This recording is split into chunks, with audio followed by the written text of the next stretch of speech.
ఈ వాగ్దానాల ద్వారా మీరు ఆదరించబడినట్లయితే తప్పకుండా ఇతరులకు షేర్ చేయడానికి ప్రయత్నించండి. Praise the lord. ప్రభు అయిన యేసుక్రీస్తు నామమున మీ అందరికీ శుభములు తెలియపరుస్తున్నాను.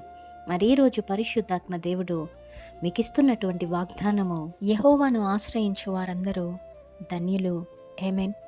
ఈరోజు చాలామంది కూడా వారికి ఏదైనా సహాయము కావాలంటే, వారు ఏదైనా ఒక క్లిష్ట పరిస్థితిలో ఉన్నట్లయితే మొట్టమొదటిగా వారికి గుర్తొచ్చేది మనుషుల సహాయము.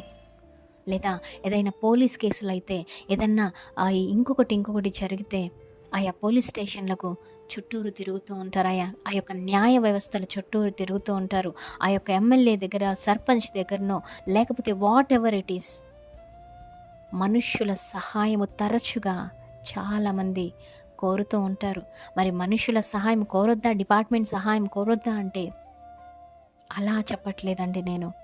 మీకు ఈరోజు ఏదైనా సహాయము కావాలన్నా, ఏదైనా క్లిష్ట పరిస్థితిలో మీరున్నా, మొట్టమొదటిగా మీరు దేవుణ్ణి ఆశ్రయించడానికి ప్రయత్నించండి. మొట్టమొదటిగా మీరు దేవునికి ఇంపార్టెన్స్ ఇచ్చి ఆయన యొద్దకు వచ్చి ఆయన దగ్గర మొరపెట్టండి, విచారణ చేయండి. ఆయన అంటాడు కదా, హృదయపూర్వకముగా ఎందరైతే నాకు మొరపెడతారో వారికి సమీపముగా ఉంటానన్నారు. మరి లేఖనాన్ని ఈరోజు నమ్మినట్లయితే దేవుడే వాక్యమే దేవుడు కదండి.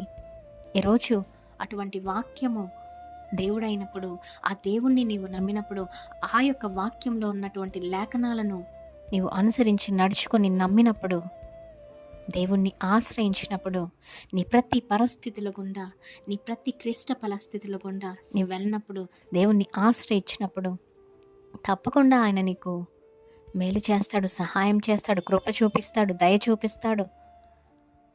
అంతకంటే ఎక్కువగా ఆయనను ఆశ్రయించిన వారిని ధన్యతలోనికి తీసుకొని వస్తాడు, ధన్యులుగా చేస్తాడు అనేసి లేఖనము సెలవిస్తూ ఉంది.